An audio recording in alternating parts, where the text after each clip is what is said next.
Happy evening friends. இந்த video பார்க்குற எல்லா ஹோம் மேக்கர்ஸும் ஹாப்பி அண்ட் பாசிட்டிவாக இருக்கீங்க நம்புகிறேன். நானும் நல்லா ஹாப்பியாக இருக்கேன். வீடியோவோட ஆரம்பத்திலே நல்லா க்ரீனாக கண்ணுக்கு குளிர்ச்சியாக ஸ்டார்ட் ஆகியிருக்கு. என்னோட அத்தையோட கார்டனில் என்னென்ன பிளான்ஸ் வச்சுருக்காங்க அப்படின்னு சொல்லி சின்ன வீடியோ கிளிப்பாக நான் ஷேர் பண்ணியிருக்கேன்.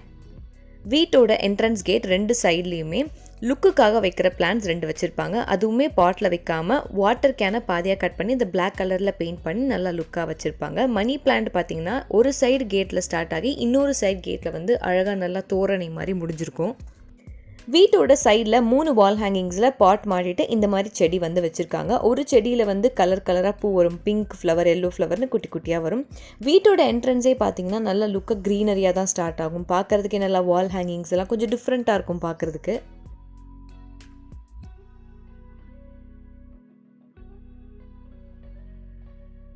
வீட்டோட என்ட்ரன்ஸில் ஒரு கிரில் கம்பி இருக்கும். அந்த கிரில் கம்பியில் சூப்பர் இன்னோவேட்டிவாக இந்த விஷயம் பண்ணியிருப்பாங்க. ஒரே சைஸில் 4 பிளாஸ்டிக் பாட்டிலில் நடுவில் கட் பண்ணிவிட்டு ஃபுல்லாக வந்து மெரூன் கலரில் பெயிண்ட் பண்ணி சின்ன சின்ன செடிகள் வந்து அழகாக வச்சுருப்பாங்க. இது வந்து பார்த்திங்கன்னா பைப்பு. அந்த பைப்பில் மிடில் கட் பண்ணி மண் கொட்டிட்டு நடுவில் அழகாக செடி வச்சுருப்பாங்க. இது எல்லாமே நல்லா வளரவும் வளருது, பார்க்குறதுக்கே செம்மையாக இருக்கும். அண்ட் இது பார்த்திங்கன்னா நம்ம கார்டனில் இருக்கிற பப்பாளி பழம். ஒரு பப்பாளி ஓரளவுக்கு நல்லா பழுத்துருச்சு. அதை வந்து கட் பண்ணி எடுக்கணும். இந்த விலாக் வந்து செவ்வாய்க்கிழமை ஈவினிங்லேருந்து எடுத்த விலாக். ஒரு 6 மணி போல் நல்லா ஸ்ட்ராங்காக ஃபில்டர் காஃபி போடலாம் அப்படின்னு சொல்லி அந்த வேலை வந்து பார்த்துட்டு இருந்தேன். இந்த ஃபில்டரில் வந்து நம்ம காஃபி பவுடர் எவ்வளோ வேணுமோ அவ்வளோ போட்டுட்டு அந்த கம்பியை மேலே வச்சுட்டு தண்ணியை நல்லா சூடு பண்ணி 3/4 அளவுக்கு நம்ம தண்ணியை வந்து ஊற்றி வச்சுக்கணும். மூடிட்டு ஒரு 5 நிமிஷம் கழித்து அடியில் பார்த்தோம் அப்படின்னா ஃபில்டர் காஃபி சூப்பராக வந்துட்டுருக்கும். ஃபில்டர் காஃபியை பொறுத்த வரைக்கும் நம்ம அப்பப்போ ஃப்ரெஷ்ஷாக வந்து காஃபி பவுடர் போட்டு ரெடி பண்ணிக்கணும். நம்ம முன்னாடியே நிறைய காஃபி பவுடர் போட்டு நிறைய ஃபில்டர் காஃபி ரெடி பண்ணி வச்சுட்டு அதை மில்கில் ஊற்றி நம்ம சூடு பண்ணோம் அப்படின்னா அந்த ஃபில்டர் காஃபியோட அரோமாவே இருக்காது.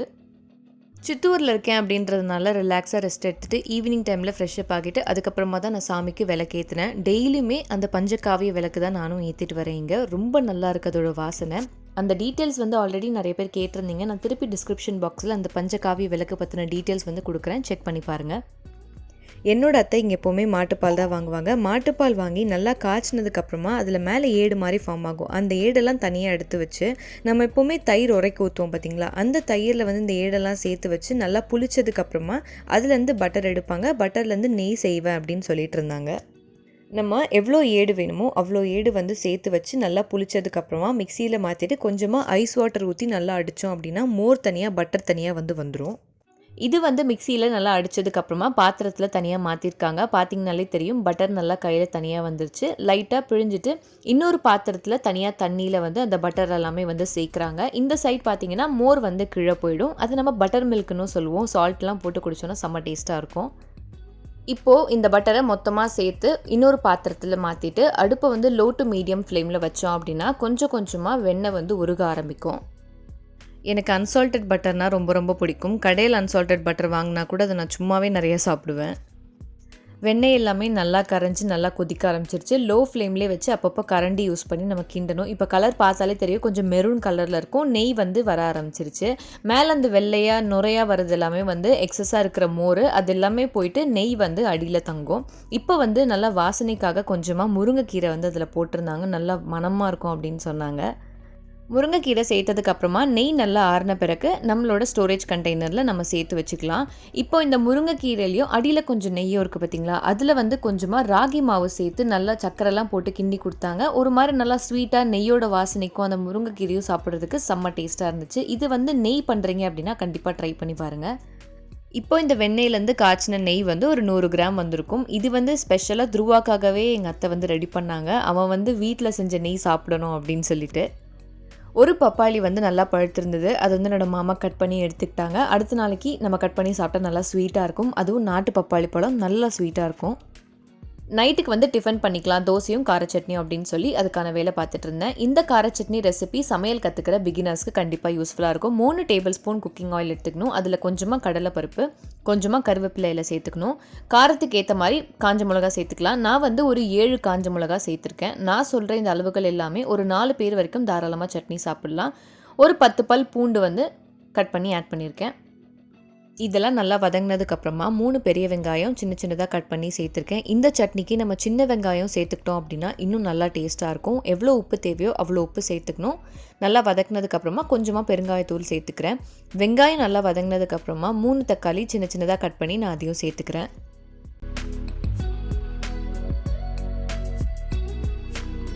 ஒரு 5 நிமிஷம் லிட்டு போட்டு மூடி வச்சோம் அப்படின்னா வெங்காயம் தக்காளி எல்லாம் சேர்ந்து நல்லா வதங்கிரும். எண்ணெயும் பிரிஞ்சு வந்துடும். இப்போ நல்லா ஆற வச்சுட்டு மிக்சியில் மாற்றி கொரப்பாக அரைச்சிக்கணும். பார்க்குறதுக்கு இந்த மாதிரி இருக்கணும்.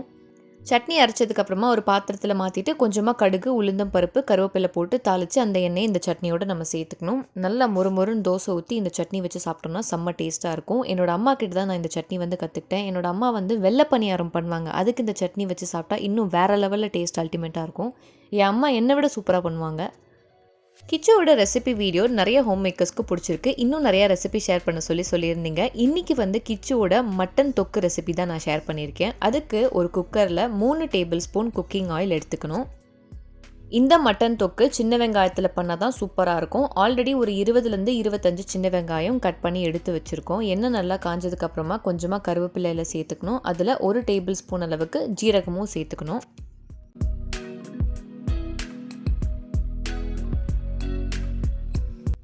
ஜீரகம் நல்லா பொரிஞ்சதுக்கப்புறமா 1 டேபிள் ஸ்பூன் அளவுக்கு சோம்பு சேர்த்துக்கணும்.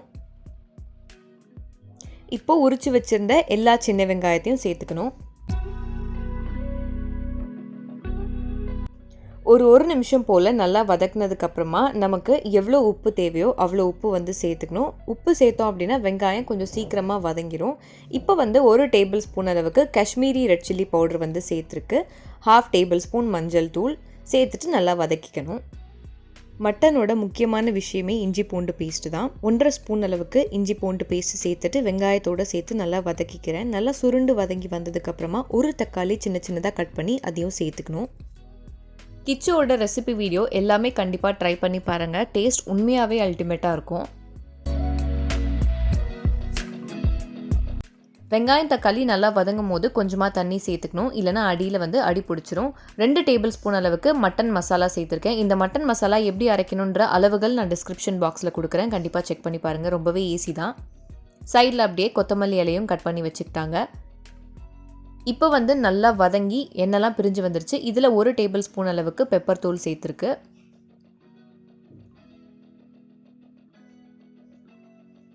1/2 டேபிள் ஸ்பூன் கரம் மசாலா சேர்த்துட்டு நல்லா வதக்கிக்கணும். அவ்வளோதான். இப்போ மட்டன் சேர்த்துக்கணும். 1/2 கிலோ அளவுக்கு மட்டன் சேர்த்துருக்கு. இது சின்ன சின்ன பீசஸாக கட் பண்ணி வாங்கிட்டு வந்தோம்.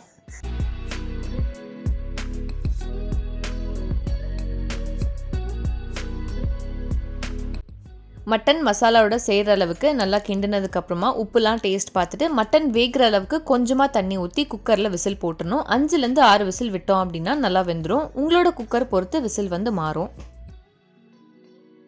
கடைசியாக நல்லா காரமாக வேணும் அப்படின்றதுக்காக ஒரே 1 டேபிள் ஸ்பூன் அளவுக்கு சாம்பார் மிளகாத்தூள் சேர்த்துட்டு குக்கர் விசில் போட்டாச்சு.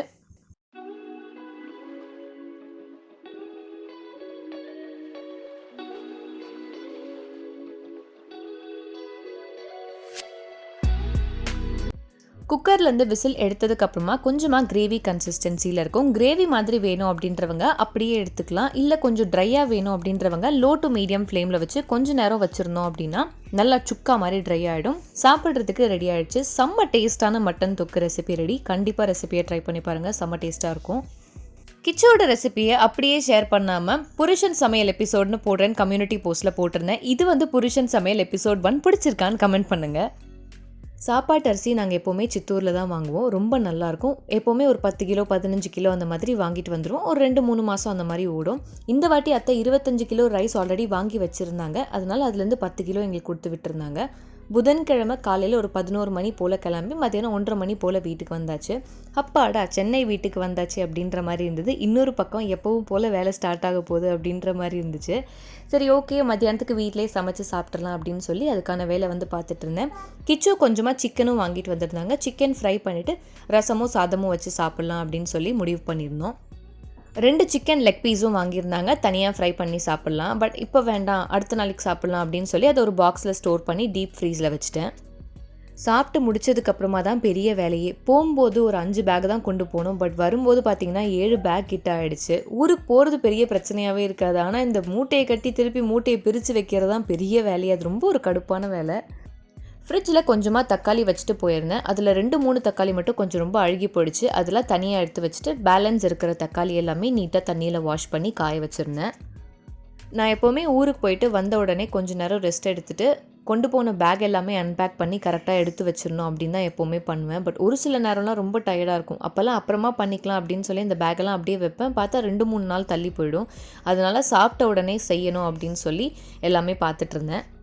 த்ருவா சித்தூரில் ரொம்ப ஜாலியாக வீட்லேயும் சரி ஸ்ட்ரீட்லேயும் சரி நிறைய ஃப்ரெண்ட்ஸ் இருப்பாங்க. ரொம்ப ஜாலியாக என்ஜாய் பண்ணான். பட் திருப்பி அப்பார்ட்மெண்ட்குள்ளே வந்தாச்சு. டோர் தாண்டி எங்கேயுமே நாங்களும் வெளியே போக மாட்டோம். வெளியே போனால் அவனுக்கு ஃப்ரெண்ட்ஸ் சர்க்கிளும் அந்தளவுக்கு கிடையாது. சரி பாவம் அவன் வீட்டுக்குள்ளேயே தான் ஒரு மாதிரி இருக்கும் அப்படின்னு சொல்லி ஒரு 5 மணி போல் அவனை கீழே வந்து வாக்கிங் கூட்டிகிட்டு போயிருந்தேன். த்ருவா சித்தூரில் இருக்கும்போது ரொம்ப சுட்டியாக ஜாலியாக விளையாண்டுட்டே இருந்தான். அப்படியே சென்னை வீட்டுக்கு வந்ததுக்கப்புறம் பழைய மாதிரி பாத்திரத்தோடு விளையாடுறது, அவன் சைக்கிளில் விளையாடுறது, இந்த மாதிரி ஒரு தனிமையில் இருந்த மாதிரி எனக்கே ரொம்ப பாவமாக இருந்துச்சு அவனை பார்க்குறதுக்கு. சரி வாப்பா அப்படின்னு சொல்லி கீழே கொஞ்ச நேரம் அவனோட சைக்கிள் வச்சு நான் அவன் கூட டைம் ஸ்பெண்ட் பண்ணிகிட்டு இருந்தேன். டெய்லியும் கொஞ்சம் முடிஞ்ச அளவுக்கு ஈவினிங்லேயோ இல்லை காலையிலையோ கொஞ்சம் நேரம் வாக்கிங் கூட்டிகிட்டு போகலாம். அப்போ தான் அவனுக்கும் மைண்ட் ரிலாக்ஸாக இருக்கும். வீட்டுக்குள்ளே இருந்தால் அவனுக்கும் ஒரு மாதிரி இருக்கும் அப்படின்னு சொல்லி கூட்டிகிட்டு போயிருந்தேன். ஊருக்கு போகும்போது எல்லா ஃப்ரூட்ஸ் காய் எல்லாமே நான் எடுத்துகிட்டு போயிட்டேன். அதனால த்ருவா வாக்கிங் கூட்டிகிட்டு போனதுக்கப்புறமா சூப்பர் மார்க்கெட்டில் போயிட்டு ஃப்ரூட்ஸ் வெஜிடபிள்ஸு பால் பேக்கெட் இதெல்லாமே வாங்கிட்டு வீட்டுக்கு வந்து எல்லாமே எடுத்து வச்சுட்டு இருந்தேன். டேட்ஸ் வந்து சீட்லெஸ் டேட்ஸ் தான் வாங்குவேன். நாங்களும் சாப்பிடுவோம். த்ருவாவுக்கு முன்னெல்லாம் நான் ஊற வச்சு ஆப்பிளோடு அரைச்சி கொடுப்பேன். பட் இப்போ அவன் சியூ பண்ணி சாப்பிட்றான் அப்படின்றதுனால அவனுக்கு டெய்லி ஒரே ஒரு டேட்ஸ் மட்டும் கொடுப்பேன். சியூ பண்ணி சாப்பிட்ருவான். நான் ரெகுலராக வாங்குகிற பழங்கள் மேண்டேட்ரியாக பப்பாளி பழம், வாழைப்பழம், மாதுளம் பழம், ஆப்பிள் இதெல்லாமே வாங்கிடுவேன். இந்த ஆரஞ்சு, சாத்துக்குடி, ட்ராகன் ஃப்ரூட்டு இல்லை சப்போட்டா இதெல்லாமே வந்து அடிக்கடி கொஞ்சம் கேப் விட்டு வாங்குவேன். காய் வாங்குறது நான் த்ருவாக்குன்னு பார்த்திங்கன்னா ரெகுலராக கேரட், பீன்ஸ், பட்டாணி, பொட்டேட்டோ, அதுக்கப்புறம் பீட்ரூட் இதெல்லாமே வந்து அடிக்கடி வாங்கி வச்சுப்பேன். காய் வைக்கிற ட்ரேயில் கொஞ்சம் காய் அதிகமாக இருந்ததுனால தக்காளி வந்து கவரில் போட்டு வைக்க முடியல. அதை ஒரு ட்ரேயில் போட்டு நான் மேலே வச்சுக்கிட்டேன்.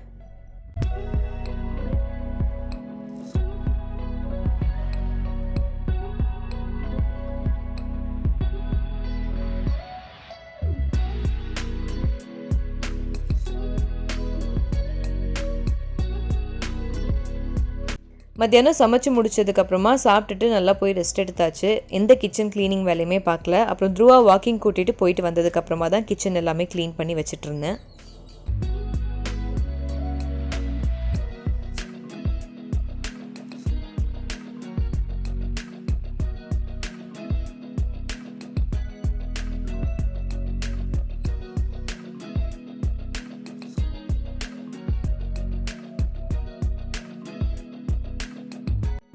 இங்கே வந்ததும் வழக்கம் போல் ஃபில்டர் காஃபி தான். நிறையா ஹோம் மேக்கர்ஸ் கமெண்ட் பண்ணியிருந்தீங்க இந்த காஃபி ஃபில்டர் எங்கே வாங்கியிருந்தேன் அப்படின்னு சொல்லி. நான் யூஸ் பண்ணுற காஃபி ஃபில்டர் வந்து என்னோடய அம்மா எனக்கு வாங்கி கொடுத்தாங்க. பட் இதே காஃபி ஃபில்டர் வந்து அமேசான் ஷாப்பிங்லேயும் அவைலபிளாக இருக்குது. நான் லிங்க் டிஸ்கிரிப்ஷன் பாக்ஸில் கொடுக்குறேன், செக் பண்ணி பாருங்கள். 1900 சம்திங் தான் வரும். பட் ரொம்பவே வருது. 2.5 வருஷத்துக்கு மேலே ஆயிடுச்சு, எனக்கு எந்த ப்ராப்ளமுமே வரல. சூப்பர் மார்க்கெட்டில் வாங்கின பொருட்கள் எல்லாம் ரீஃபில் பண்ணி எடுத்து வச்சுக்கிட்டேன். நைட்டு டின்னருக்கு ஆலு பராத்தா தான் பண்ணியிருந்தேன். அதோட ரெசிபி ஏற்கனவே நான் ஷேர் பண்ணியிருக்கேன் அப்படின்றதுனால டீட்டெயிலாக வீடியோ எடுக்கலை. அவ்வளோதான் ஹோம் மேக்கர்ஸ். சென்னைக்கு ரிட்டன் வந்தாச்சு. ரெஸ்ட் எடுத்த டைம் எல்லாம் போதும். இனிமேல் எப்போவும் போல் vlogs ரெகுலராக நம்ம சேனலில் வரும். இதே மாதிரி பாசிட்டிவ் அண்ட் ஹாப்பியான கமெண்ட்ஸ் எனக்கு எப்போவுமே கொடுங்க. உங்கள் கமெண்ட்ஸ் பார்த்தா தான் எனக்கு வீடியோ எடுக்கணுன்ற மோட்டிவேஷன் இன்னும் ஜாஸ்தியாக வருது. அத்தையோட பேலன்ஸ் கார்டன் டூரை நான் நெக்ஸ்ட் வீடியோவில் ஷேர் பண்ணுறேன். இந்த வீடியோ இன்ட்ரெஸ்டிங்காக இருந்துச்சு அப்படின்னா கண்டிப்பாக கமெண்ட் பண்ணுங்கள். அண்ட் வீடியோ பிடிச்சிருக்குன்னா நம்ம HomeMaker 365க்கு சப்ஸ்கிரைப் பண்ணிக்கோங்க. இதோட நெக்ஸ்ட் வீடியோவில் பார்க்கலாம். Have a good day. Bye.